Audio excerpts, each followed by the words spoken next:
Welcome to our new series on AI. Over the coming months, we'll explore the key challenges and opportunities within the rapidly evolving AI landscape. Today, we will focus on AI in the film and TV industries. My name is Henry Birbeck, and I'm here with Christian Simonds. Yeah, thanks, Henry. Yeah, absolutely. AI obviously has been around in Hollywood for quite some time, mostly kind of discriminative AI, which has been used for purposes of helping cameras focus, which has been used for purposes of VFX. It's also been used to some degree to help to analyze scripts that have been written.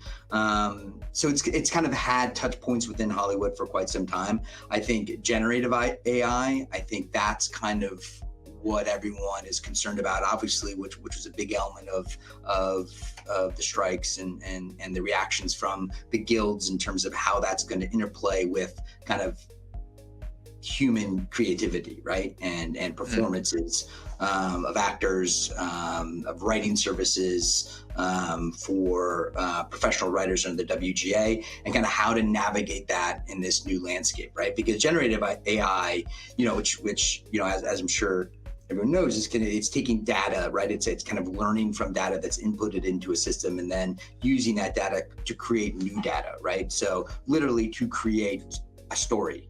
And obviously this was at the center point of the WGA strikes. And obviously it's been addressed in the US by copyright law. And basically the consensus is that the material generated by AI, wholly generated by AI is not protectable, right? The WGA is not going to recognize it. The United States Copyright Office is not going to recognize it as copyrighted material. Again, does that mean you can't use AI at all? Right, in terms of writing services under the guilds? No, you can, right? I think if a studio is, the WGA mandates that if the studio is giving AI generated content to a writer, they need to disclose that, saying, hey, this is stuff that we've generated in-house using Gen AI. They can then utilize those materials for purposes of developing a screenplay, right? I think there is elements of it that can be used in a very positive way. And I think everyone's aware and recognizes that. And if AI is incorporated into a screenplay, like that needs to be disclosed under applications under the United States, with the United States Copyright Office. And generally speaking, each studio has their own policies whereby if a writer is using AI, that needs to be disclosed. It's not necessarily required under the WGA, but they have to abide by company policies. And most all policies say, hey, if you're using it, you need to tell us that you're using it, because obviously that's going to affect our ability to copyright this material. Yeah, so it's kind of remains a tool, but something that you absolutely have to be making clear is being used. It's not something to be used surreptitiously and to kind of take away from the human element, basically. Absolutely, and I'll touch on this in a bit, but the states are now starting to focus on that as well. But in terms of the SAG, the main focus there obviously is using, there's two real elements to it, right? Using digital replicas of actors, right? Whether that's based on a performance that they've actually done in connection with a feature, right? Saying, hey, we've done a performance in this green room. You're then going to take that performance and make a digital replica of me in the movie, right? In a scene, or if I'm facing myself, right? You taking something I've done and using it. Obviously that stuff you need mandatory consent from the actors. Or their estates to the extent they die. You need to reasonably specifically explain the usage of those replicas. And in addition to that, actually creating a replica using materials that you've sourced elsewhere of an actor, you again need their consent to do that. You need to let them know how it's going to be used, and compensation needs to be negotiated in terms of that usage, right?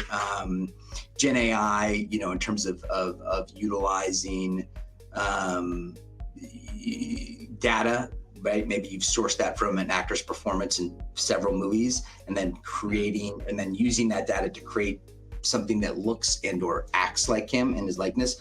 Obviously, that is something that needs to be disclosed. You need to approach that actor. You need to notify the union if you're going to do something like that, and that performance needs to be bargained for. So the SAG kind of hit it on the head in terms of how Gen AI has kind of been used within performances of their covered members, in addition to kind of the more basic, discriminative AI, which is really just kind of replicating performances that they've recorded. So yeah, those two guilds certainly was at the forefront of their negotiations, and just recently, IATSE also addressed it in their agreement, which basically says that no employee will be required to provide AI prompts if those AI prompts result in replacement or displacement of covered employees. So so a company basically can't tell that an IATSE member, say, hey, you have to use these AI prompts that we're giving you, which potentially will replace the job of another member or you, right? So so that was kind of another, like, it's almost like it's impossible in Hollywood now not to be thinking about it in some way. I was going to say, have you touched on this earlier, but have there been any recent developments in laws in the States, I think maybe New York law in particular recently, that have had an impact or might have an impact in the film industry? Yeah, I think New York has been a bit of a trailblazer as it relates to AI, and they've kind of addressed it in two ways. One of which probably will be passed this year, made into law this year, which basically says, it kind of echoes what SAG did, what WGA did, what IATSE just did, which is, hey, if you're going to use a digital replica of me in any way, whether it's my voice or likeness, you need my informed consent, and I need to have proper representation, whether that's through the guilds or through an attorney, before you can use that, right? That digital replica of me, right? So almost 100% that's going to be passed, right? That passed Senate, I think, in June of 2024, and it'll probably be passed into law at the end of the year. Even more extreme, which I think will run into more hurdles, particularly vis-a-vis the big studios that are producing content in New York State, is if you're using AI to potentially replace human creative workers, then you will not qualify for the New York rebate, which is a bit more, has obviously could have a significant financial impact, particularly on companies like Disney, for example, right, which uses a lot of AI in terms of VFX and other elements of what they're doing. The specifics of where you draw that line will be really important. Absolutely. And I think, obviously all of those big studios and streamers have lobbyists up in Albany. So I think that one's going to take a little more massaging and work on behalf of those that have backed it at the Senate level for purposes of getting it passed. So it'd be interesting to see how that develops, because that I think will have more extreme impacts across the industry in terms of driving production to the state, and whether it's negative or not, who knows, but it's something certainly to be mindful of, and it's certainly gotten the attention of the studios.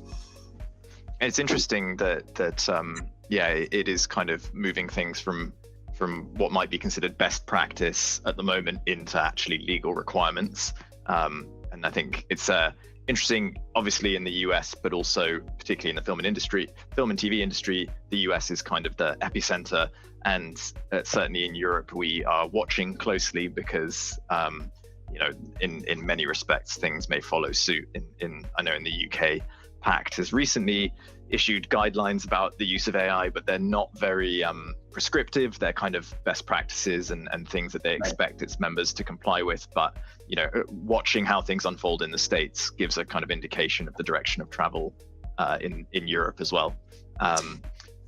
Sorry, go ahead. Yeah, absolutely. And it's really, again, like when you're looking at the different uses of AI, I think it's really like the generative AI is the usage of AI that is probably most impactful to the creative workers within a production, right? I think AI in general can certainly help drive budgets down. I think it can be used in a very positive way with respect to certain things that have otherwise cost a tremendous amount of money previously. So I and think time. and time, absolutely, 100%. I mean, just from a, there's even certain things of just like from an editing perspective to be able to use AI in a way. And again, this is a positive use of Gen AI, but to predict like how that scene, rather than having to cut it over a prolonged period of time, it can almost like merge the scenes together organically, because it can predict those pixels and apply those pixels moving forward and in a way that can be done much quicker than before. And again, I think there's positives and there's negatives into for purposes of how it's doing. And, and I think even, from like a non-scripted perspective, I know, the documentarians are also, the APA has also kind of addressed it in a way where, hey, let's not use generative AI or AI in a way that's potentially impacting the journalistic integrity of something, right? Because, generative AI is really just based on what it knows and what it's learned, right? So if it's biased, it's been trained on. If it's biased in any way, it can potentially change something in a documentary if it's being used to, I don't know, help. If you can't find primary sources or you're having trouble, telling something without using something that's generative AI produced, like the biases that went into that, not like it's training potentially could impact the storytelling, right? And in a way that wasn't intended. So documentarians are really kind of focused on that. And again, it's to your point, this isn't anything that's like written in law. It's just say, hey, as guidance for purposes of using, just be mindful of how you're using it, right? And what you're using and its potential impact on the audience. Because it may have an impact that you didn't necessarily anticipate. Great. That's super interesting. And thank you very much. I think. Of course. Yeah. And like, we could talk about this for hours. And another thing that's, just the way that the advertising's, evolving in terms of the streaming platforms, right?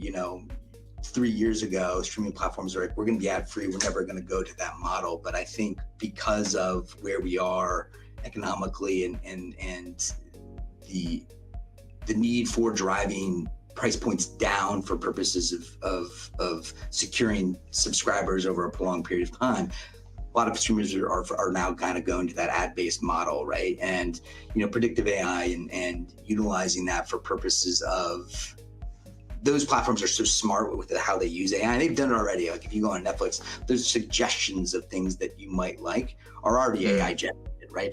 That are you already using predictive AI in a way, and it's similar to how like Instagram or TikTok uses predictive AI with respect to ads, which is, hey, when I'm scrolling through Instagram, it's hitting on everything that I like, right? To a degree, right? It's not like they're not selling me things that I'm like completely not interested, whether it's through my voice, whether it's through things that I'm looking at on the internet or liking on Instagram. It knows what I like, and it can be hyper focused in terms of what it's doing.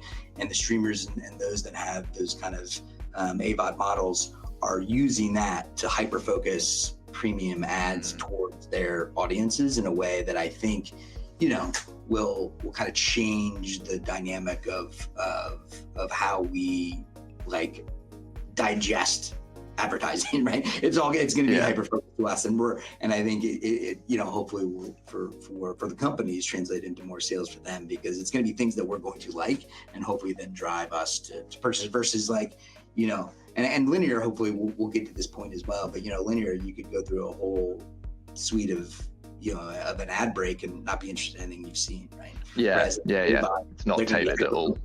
Yeah, which is interesting. It'll be interesting to see how that evolves. We'll help them certainly generate revenue on the ad side, because they can sell that premium option. Yeah. Great. Well, thank you very much. And we'll look forward to discussing future developments in due course. Absolutely. Thank you, Henry. Appreciate it. Thanks.